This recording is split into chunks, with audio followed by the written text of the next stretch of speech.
All right, welcome everyone. We will go ahead and get started here. Today's webinar is going to be the Dummies Guide to Custom Cushions. It's going to be pretty focused on our custom cushion here at Stealth, but a lot of the information does apply to any custom cushion. Before we get going though, we do have a little bit of housekeeping to work through, just like usual. First off, I am recording this, so it'll be made available after we wrap up, typically within a few days.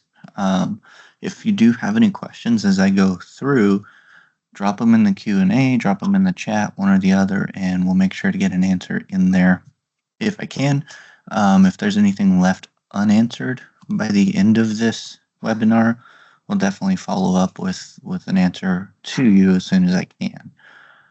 All of the slides, recordings, any documents, anything like that we discuss as I go through here, I'll make sure to email that out within the next day or so, and that'll be for you to reference and have on hand.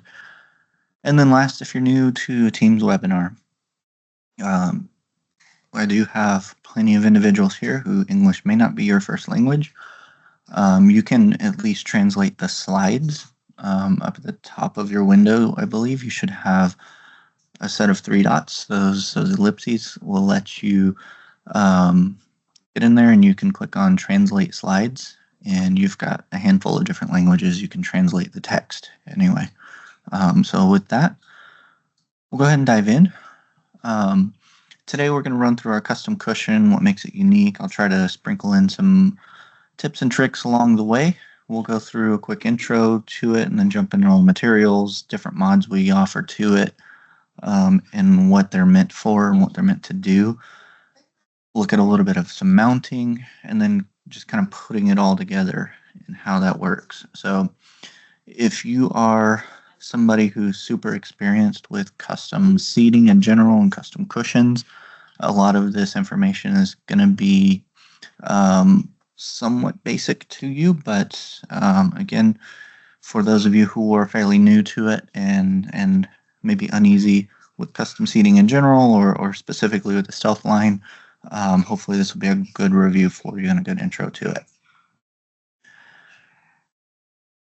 So let's start with just defining Stealth's custom cushion, what makes it our custom cushion and different than the others. So for those of us who joined us last month, much like the TFB series, our custom cushion here, we do things a little bit different than the old plywood custom seating days that we had at Stealth. This custom cushion is more of, say, a configurable style of custom cushion than that of like a plainer custom cushion. So that means we use several different versions of prefabbed components to create those client-specific outcomes.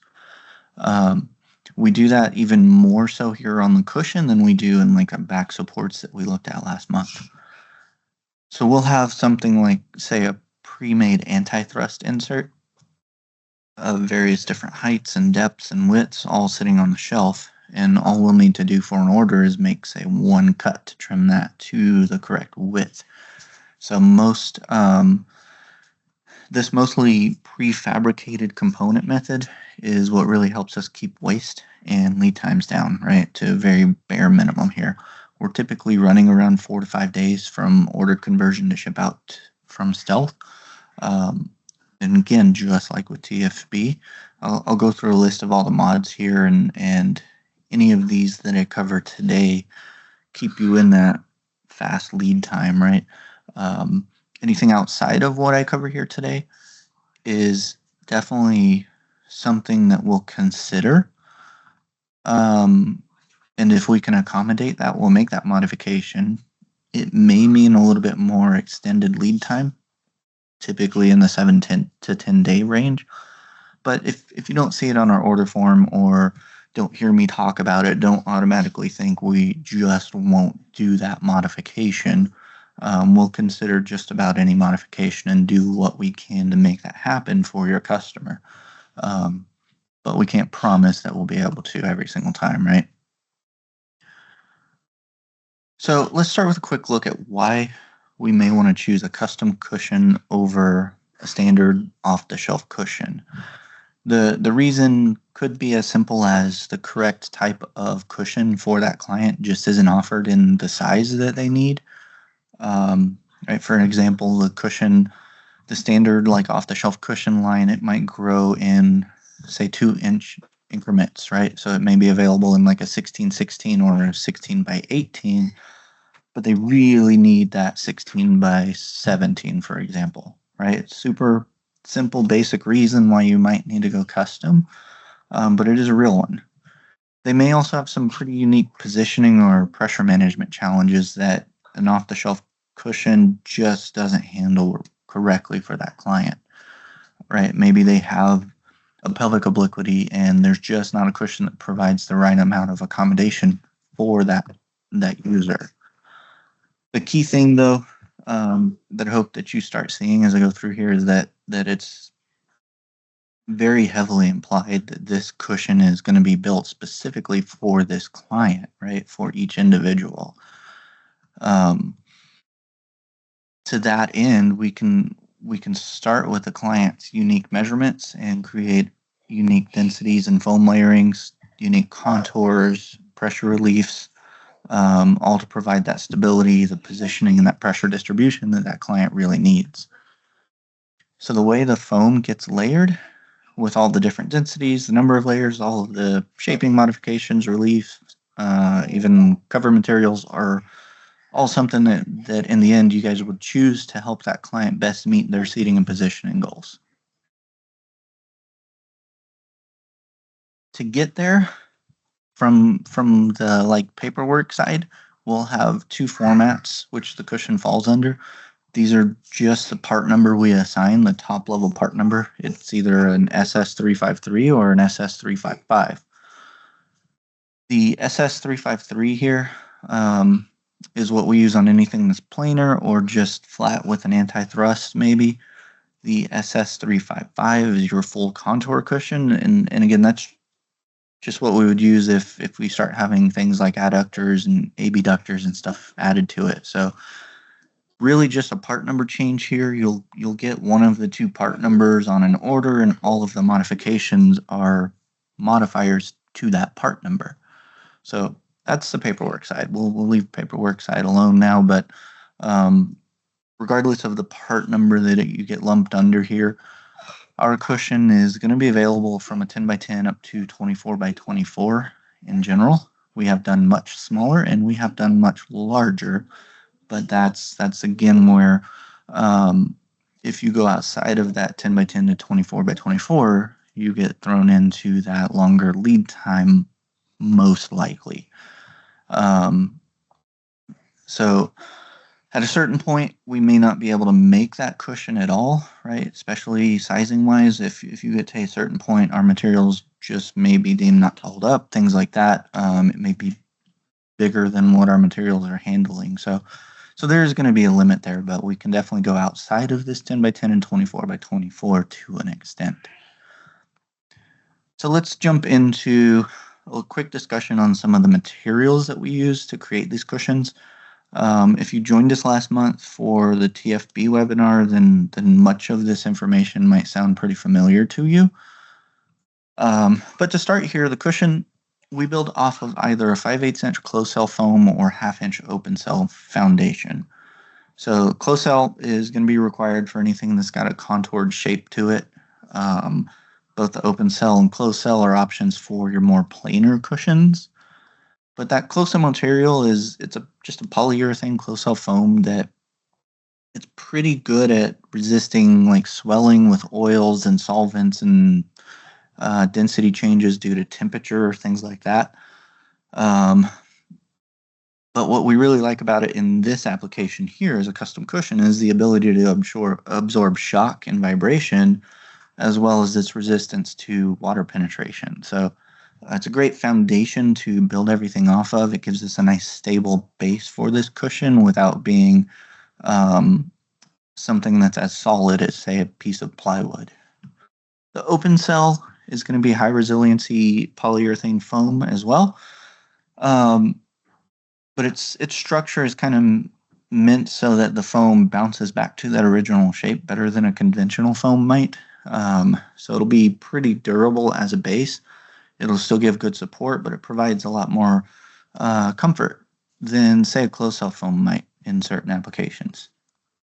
But because that open cell can have a tendency to move around a little bit more than a closed cell, that's why we don't really do it on that contoured shape. But you do always start with one of these two materials on our cushion and kind of build it up from there. So building off of that foundation foam, we've got multiple foams to choose from for different densities and things like that. And each of these you can put in a 1/2 inch or 1 inch thickness. We have the same open cell that we use on that foundation as an option. In general, that medium open cell is better to use when trying to give surface area support to float your ischial tuberosities. And since we looked at the benefits of FRG last month, I don't want to go into crazy detail here, but we do have the full line of Sunmate FRG foams. And here in the custom cushion world, in general, your extra soft, your soft, those really lightweight foams are generally best used for immersion and envelopment and to create that stability. It's gentle on those milder deformities, pressure sensitive areas, things like that. So it's cushy for comfort, but it's not going to have like super supportive qualities to it.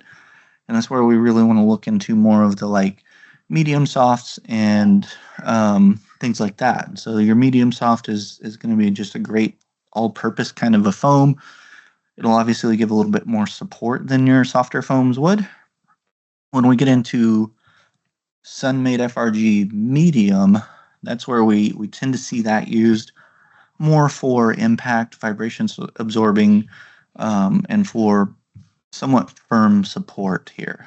All of the open cell and FRG options can be used in any layer you want. So like on our order form, you'll see you can do 3 layers of foam, right, in 1/2 inch or 1 inch thicknesses, but we'll let you do more than that. So if you need 4 or 5 layers of foam, you just keep adding more middle layers, and that'll we can make it as big as you need it there. So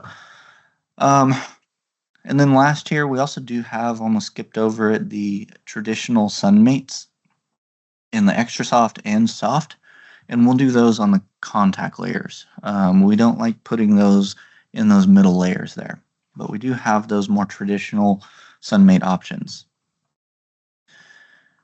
For our pediatric clients, when the foam just isn't getting the job done, we do offer a gel overlay topper that can help prevent some of those peak pressures and things. It's compatible with or available on cushions up to 14 by 14.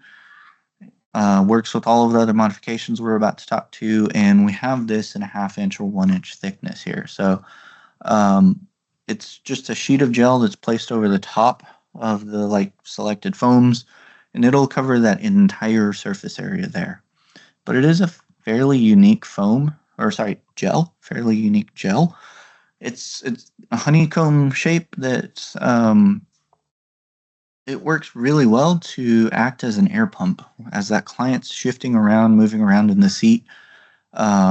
It does move air in and out of those little hexagonal cells, and you can really feel that. So that effect, when you pair it with like a breathable cover, really does work pretty well to keep a client cooler and drier. So cover options on our custom cushion are the same materials that we use on the custom cushion, or sorry, on the standard cushion line, on our TFB family, things like that. What this does is it gives our custom cushion the same performance, but also I think just importantly the same look from top to bottom, right? As our standard cushion line is, as a TFB it might be paired with, as our headrest it might get paired with, things like that. So you do have that consistent look from top to bottom. Cover options, though, they're going to be on the contact surface, cool core, stealth tech, and airflow mesh. Again, I did go into a lot of detail on these last month, so I won't get into the weeds on those materials today, go check out that video if you really want to know a little too much about those materials. It's there for you. But for the cushion, just like with TFB, we do have several honeycomb colors to choose from, mainly on our pediatric sizes. This way you have, again, a unique look from top to bottom that matches all the way around. So our polyurethane liner, now we're moving away from things that are on our TFB line. I don't have to say that anymore. But our polyurethane liner is a true 4-way stretch liner. So it does let the client actually immerse and sink into that foam that you've chosen. Right, so all of that careful foam layering that you choose, this liner is not going to really inhibit its performance like, say, a 2-way stretch might. Not nearly as much. So it provides that fluid-proof barrier between cover and a foam. What's unique here is that with this particular liner, we've passed all the same testing on this material as you would have to on an outer cover material. So we know and can certify that it's safe to sit on like you would any other cover material while, say, you're washing your outer cover or things like that. So it's a great option. And we actually have a lot of people in long-term care world who this is just the cover they use. They've taken off the outer cover and no longer even install that anymore. So with these materials alone, we can build out a just flat linear custom cushion. It envelops the client, allows for some degree of freedom of movement, things like that. As I kind of alluded to when we were going through the foam options, you can select those based on different needs of the client, different body mass, things like that, right? And so with that flat cushion, though, there may be a severe lack of stability for a pelvis. It's going to do very little to correct or accommodate position of the pelvis, right? The lack of contouring may not be enough to adequately promote pressure distribution or redistribution for that customer. So what can we do to account for that? So contouring is the simple answer, right? Contouring or pre-contouring, whatever you want to refer to it as, it's got a very well-documented ability to help more evenly spread the loads, protect the client. So it can be there to correct or accommodate for asymmetries and abnormal postures, or it can just provide that stability and security to the pelvis.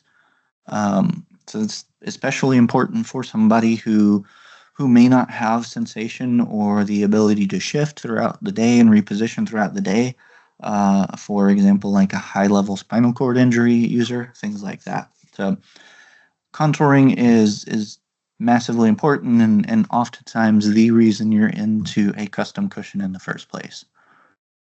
So because of that, we do have a lot of different modifications to shape the cushion for offloading, for blocking, for reliefs, and all of that. So that's what we're going to jump into now.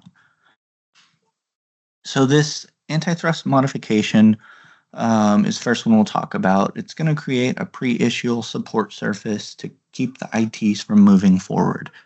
It's going to help maintain a neutral pelvic position because your ischial tuberosities are not sliding around and just free to move wherever they want. So it creates that boundary that prevents that migration forward. And when you do migrate forward, you're typically going to find yourself moving into a posterior pelvic tilt because the back of the pelvis is no longer supported, right? So that's going to benefit the client in a few ways. By preventing that forward sliding, you're going to help maintain a more upright and balanced seating position. By promoting a better alignment and distributing pressure more evenly, it can help to reduce the risk of pressure sores, things like that. And the extra support can make it easier for some clients to just maintain that like stable and controlled position when they're seated. So anti-thrust is something we see a lot on individuals who tend to slide forward, obviously, in their cushion, but they might be doing it through thrusting. It might be something for individuals who have difficulty maintaining a seated position because of extreme low tone.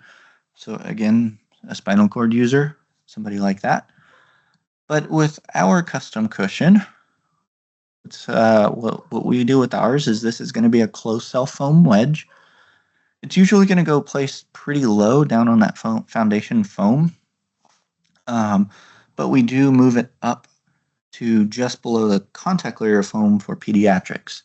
Since a pediatric client doesn't really sink into foam as much as an adult would, the anti-thrust doesn't really do its job when it's down so low and you've got like 2 to 3 layers of foam over the top of it. So that's really not a problem with an average sized adult user.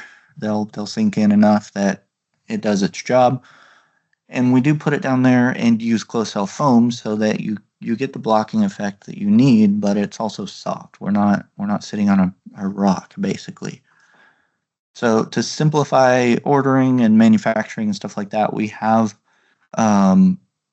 this available in a range of specific heights and depths. The usual placement here for newer custom seating individuals on the meeting here is a good starting point typically is around half the depth of the cushion to allow for an inch or an inch and a half from the ITs to the front edge of that anti-thrust. To measure for depth, you really need to make sure that pelvis is in a good neutral position first.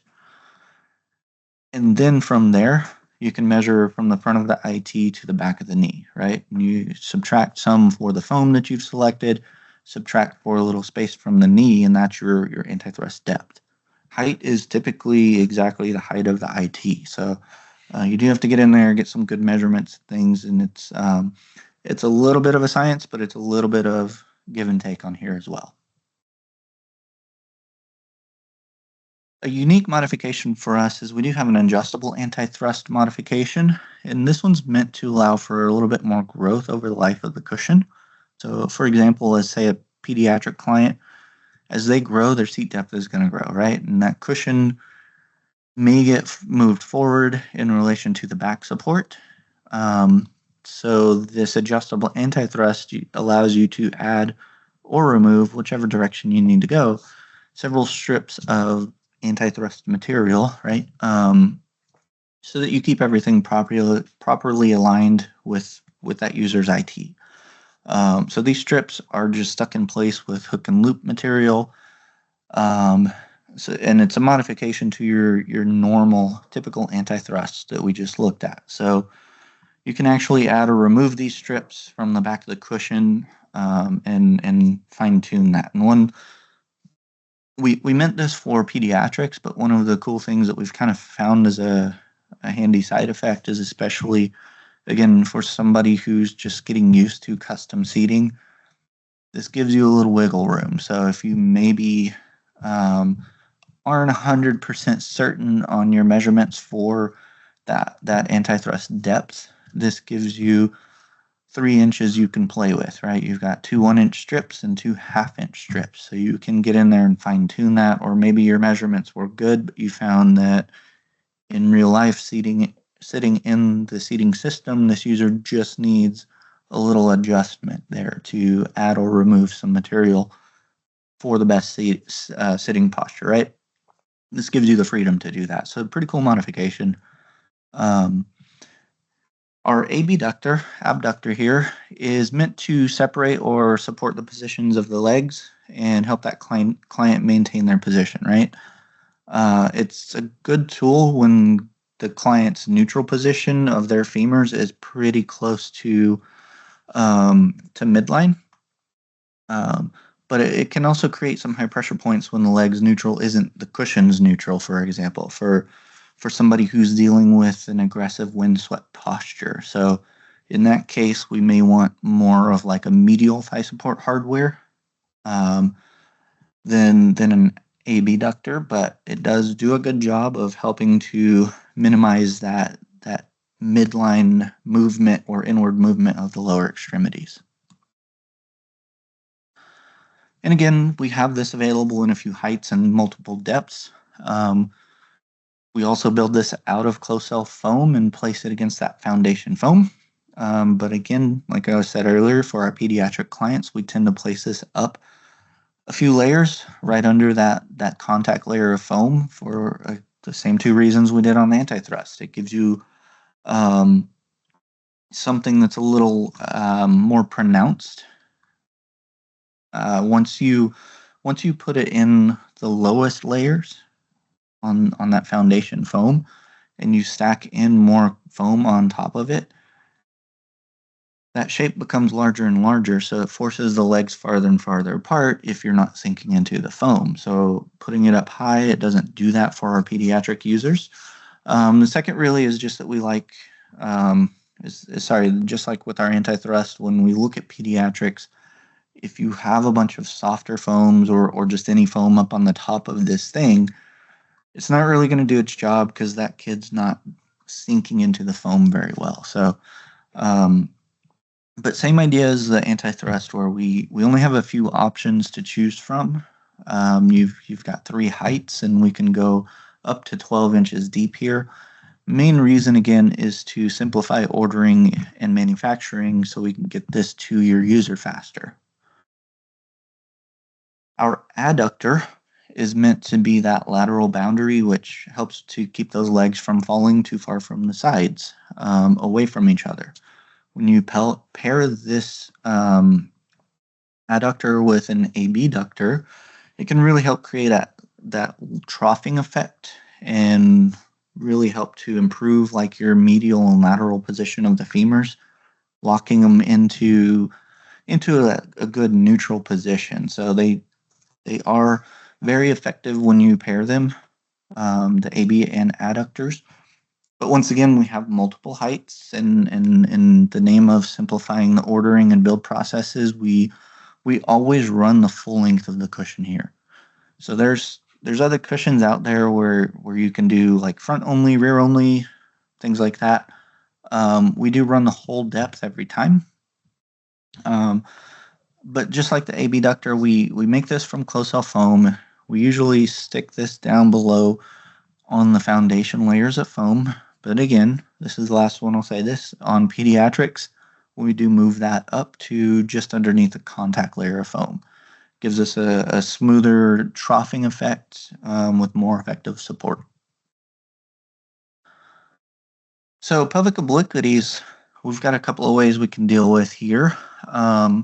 The modification we're about to talk about really allows somebody to access the rear of that cushion and insert some wedges to accommodate for or correct pelvic obliquity. But for pelvic obliquities, it's like vital that we understand, is this fixed or is this flexible? For a flexible pelvic obliquity, we'd want to build up under that low side, so we even everything back out and straighten up above that pelvis. For fixed, we really want to build up under the high side to equalize pressure distribution from side to side and just accommodate for the position that they do have. So understanding what is going on with that user here, whether it's fixed or flexible, is very important to understand where you're going to place these wedges. So the modification itself comes with 3 wedges. You'll have, instead of us adhering the foam for the back of the cushion, it'll come with some hook and loop material, so you can peel it up and open it and get those wedges inside of there. So you'll have three wedges, right? You'll have an 1.25 inches.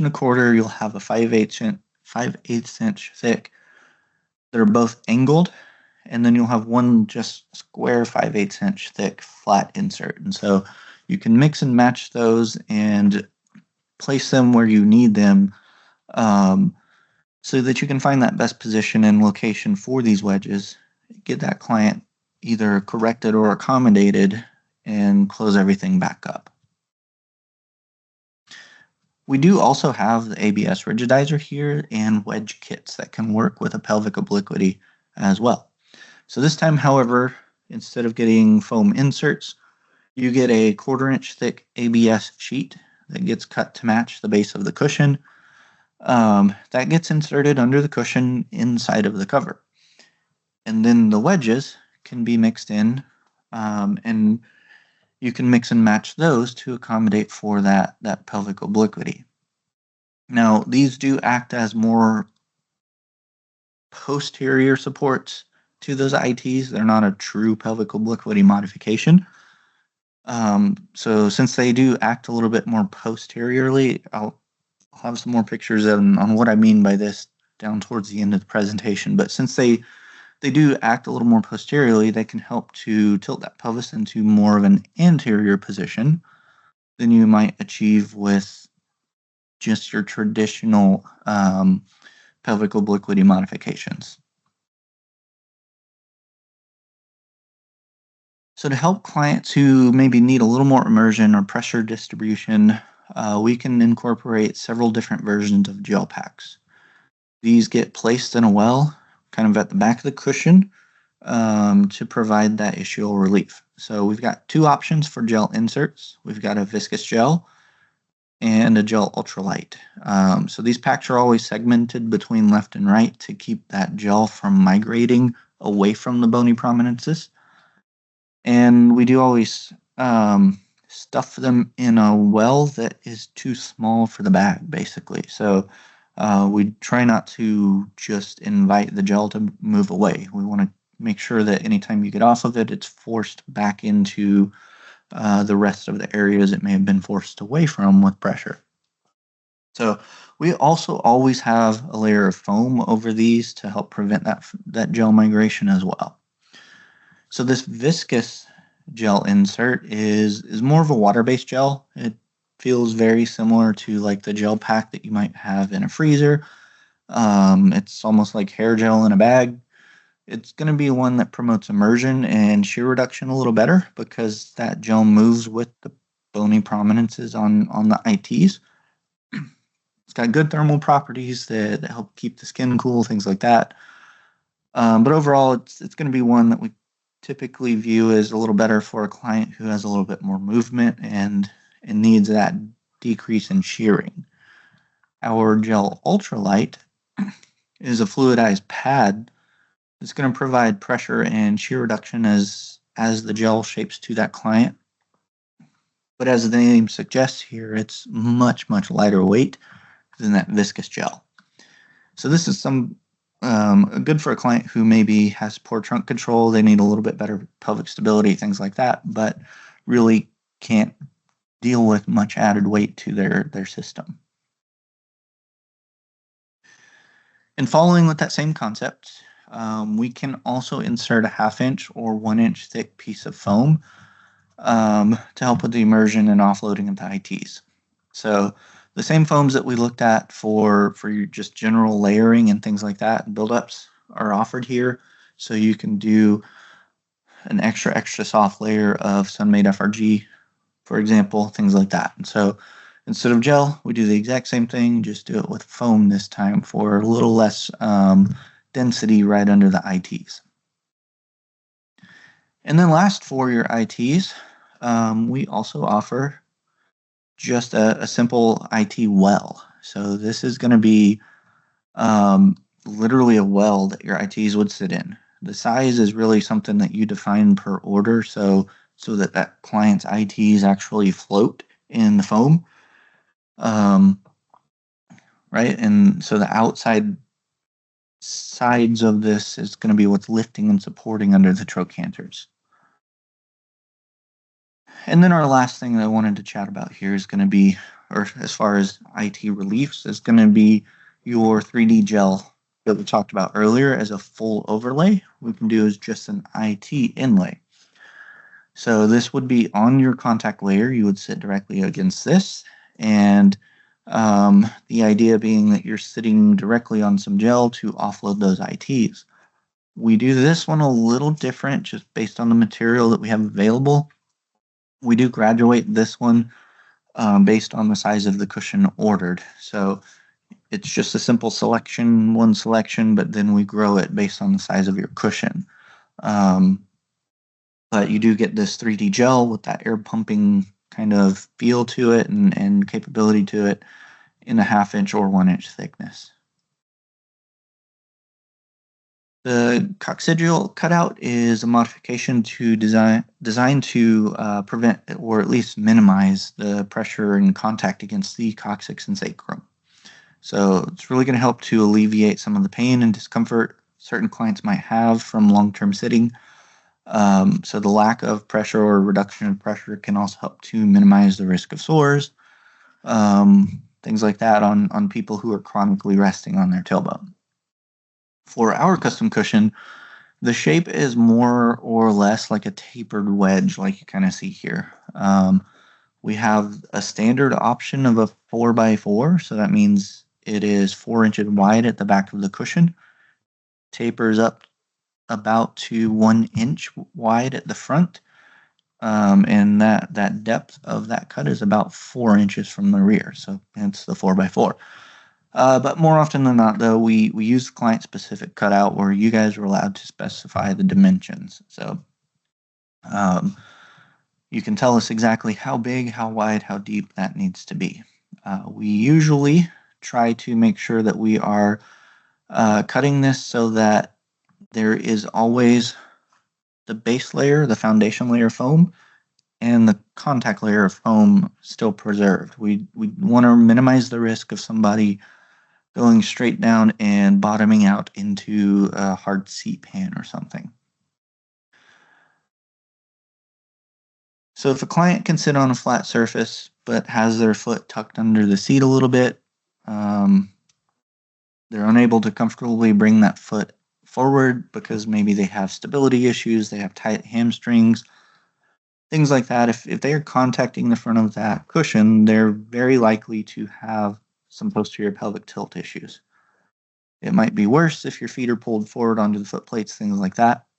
So to allow the knee to bend a little bit more freely, the front of the cushion here can have a chamfered cut put into it. And so the hamstring relief modification here addresses this, right? By removing an inch or two here of depth from the bottom of the cushion and cutting at about a 45-ish degree angle, we can significantly reduce the chance of that contact there.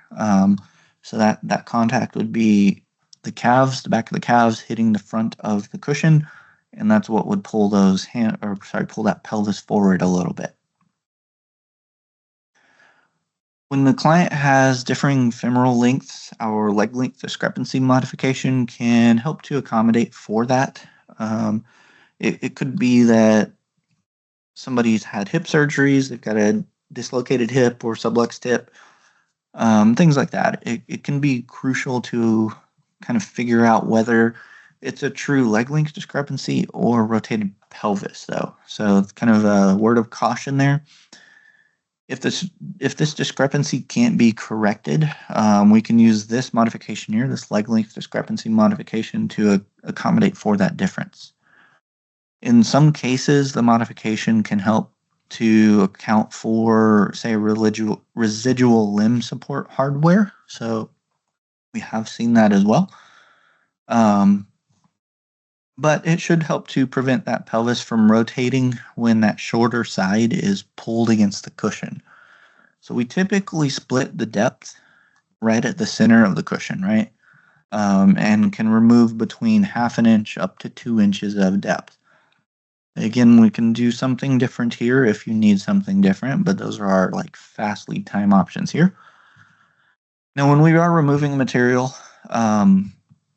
we do want to make sure that you base the cushion size off that longer size. We are removing. There are some options out there in the world where you can add to, but we definitely remove from. So if an abductor is present, an abductor, we do offset the cut. We don't split it straight down the center. We offset to the side of that abductor so that we're not compromising the function of that abductor either. But typically it will be split right down the center. And now to achieve a lower seat to floor height, we can notch the lateral edges of the bottom of the cushion, right? And the seat rail cut is what this is. So this allows that cushion to sit lower between the seat rails. The lower height can help that cushion better conform to, say, a seat sling rather than resting on the rails at the side. A lower seat to floor height configuration might be required for transfers, for foot propulsion, things like that. So to keep things simple, we always make the cut 1.5 inches wide, and you can choose from 1.5, or 2 inches in height. But we do have some custom options as well. So if you need a very specific notch, we can do that. But cushions and seat pans and all of that will also be modified to match this modification here. And then most wheelchairs often have like 2 to 3 inches of built-in growth, but the cushion may be a challenge for making that adjustment, right? With a more planar custom cushion, or really most custom cushions, we can put in a growth notch to initially position that cushion slightly under or behind the back support. And then as that child grows and their seat depth becomes longer, we can just slide that cushion more forward to effectively increase the seat depth.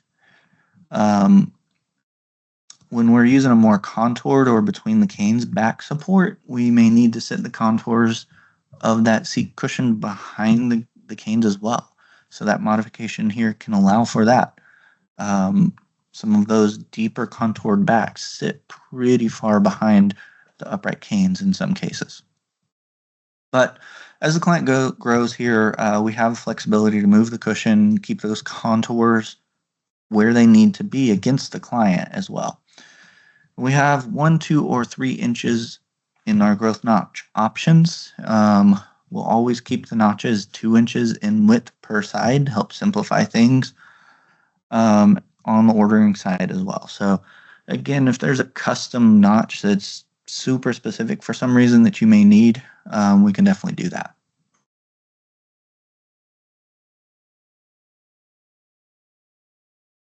So when I-style modifications are selected, we'll add a 3x2 cut to the center of both sides of the cushion. So this allows that cushion to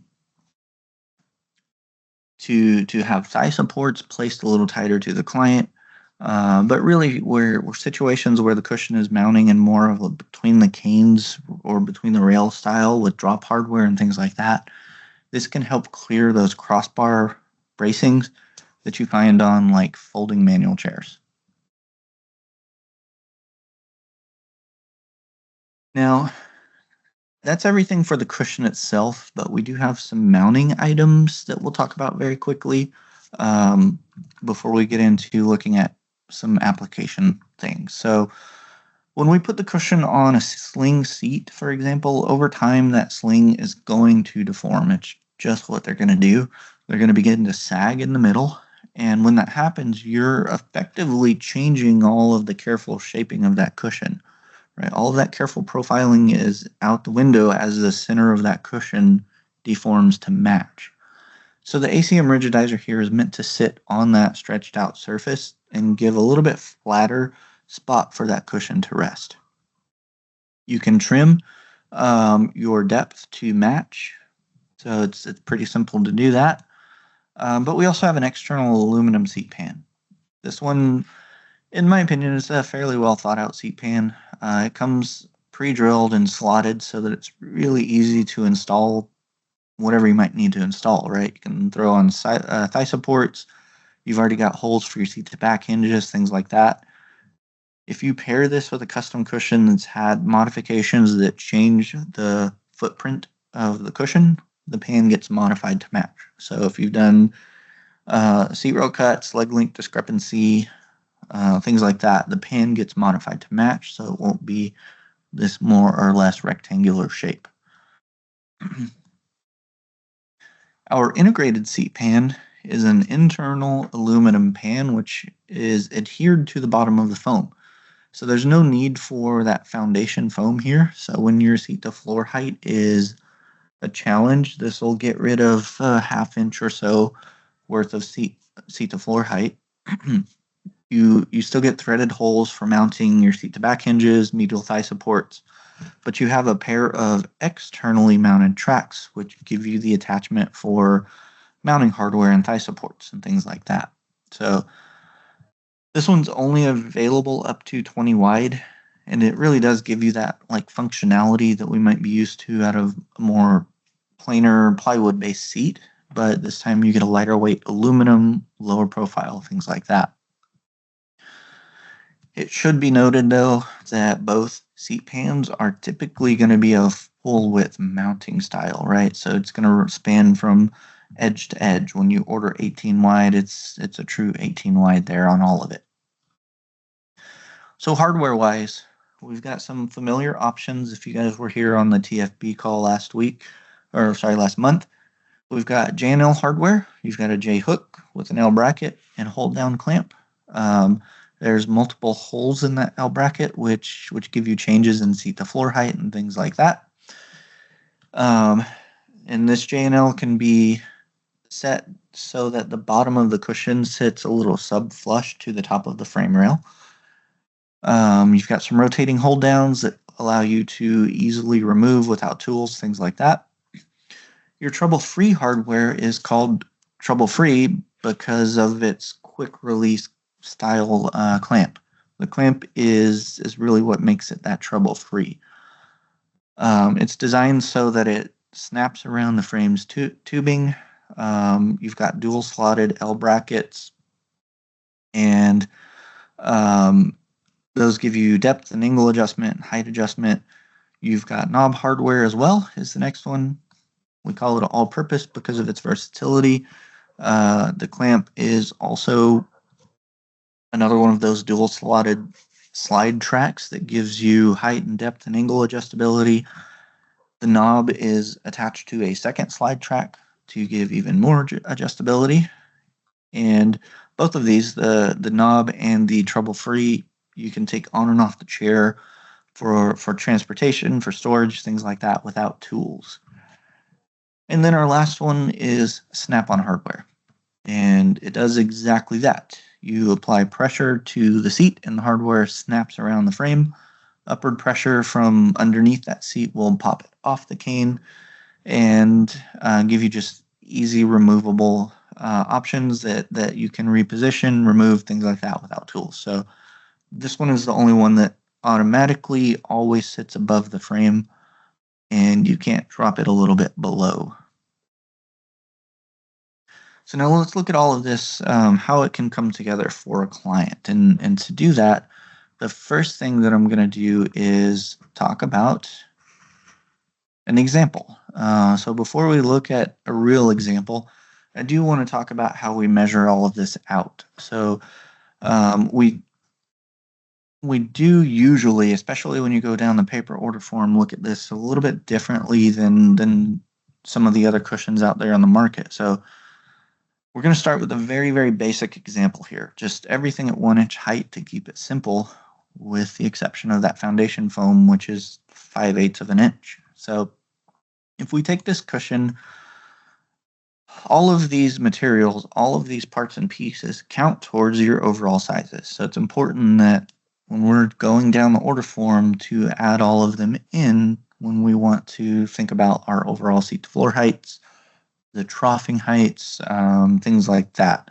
So at 1 inch with 3 layers of foam, 1 inch abductors, 1 inch adductors, you get a cushion which is a little over 4.5 inches in the leg trough area, and a little over 5.5 on the abductor and adductors. So if you've been accustomed to other custom cushions, you'll definitely know that's definitely a different process than some of those others out there, where you get to define those specs that I'm showing here in green, and then we kind of on the back end as a manufacturer would fill in some of the sizes of components it takes to make those things, right? So just the rule of thumb here is that each thing you add counts towards the overall height in that area that you add it. So keep that in mind as you're looking at these. So with that, I want to introduce you guys to Leon. A couple of our educators met Leon at a school here, and he had a great therapist and teacher who really advocated for better seating,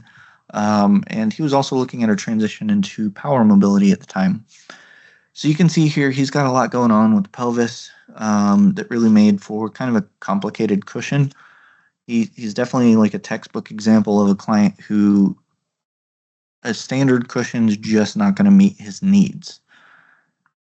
Right, so here's our starting point for his equipment. The team did mock up a Tartaback and custom cushion to get into this. Right, and you'll notice that mock-up cushion looks fairly simple. It's not a lot going on there, but that's just the outside. When you get into the inside, they were able to account for a lot of the challenges he had with his pelvis, with all these parts and pieces we've been talking about. So on the far left here, they started by addressing that pelvic obliquity with a wedge kit. So I mentioned this wedge kit earlier in the presentation. Here it is in action. So they did add some gel under the ITs, some fairly aggressive abductors and adductors, and in this case, they were using some parts which they had on hand. Not necessarily the like quote correct components for what we would build with, but it got the job done here. So with this, what they used during the assessment and stuff like that, it all got stuffed into a polyurethane liner, which you saw in the last slide. And you can see here that on the table, with somebody just simulating some lateral supports on his trunk, he just looks much more appropriately aligned than how they found him in that manual chair. And then finally, here he is. This is his cushion that was built for him after all of this was said and done. It's just a night and day difference with him in that power chair, right? And here he is again in that original position for reference. So quite a bit of a difference that a custom cushion can make. And granted, he did go into a completely different chair with a new back and everything else. But as we all know, like everything starts with that pelvis, and that's got to be in a good spot. So he was a great example of how far you can go with just a custom cushion here. So before I do jump into some questions and opening up the floor here, I do want to remind everybody I am going to send out a copy of this presentation to everybody who's joined us. I'm going to send it to the email address you used to register. And that email is also going to have a link for a quiz for anybody who needs CECs. And then just also a general survey about the experience. I do want to make sure that this is worth your time, that you guys are getting information out of this that's useful, things like that. And so feedback is always appreciated. We will make this recording available on demand on our YouTube page as soon as we can, hopefully within about a week or so. And then with that, we'll just answer some questions. If you do have questions, feel free to throw them in the chat window. And I do have one from a few minutes back on the Q&A side. So Tim, cushion covers can be washed in a washing machine and dried without damaging them. We typically do recommend to air dry just to be safe, but yeah, you can wash them in most washing machines at a warm to hot water temperature and be just fine here.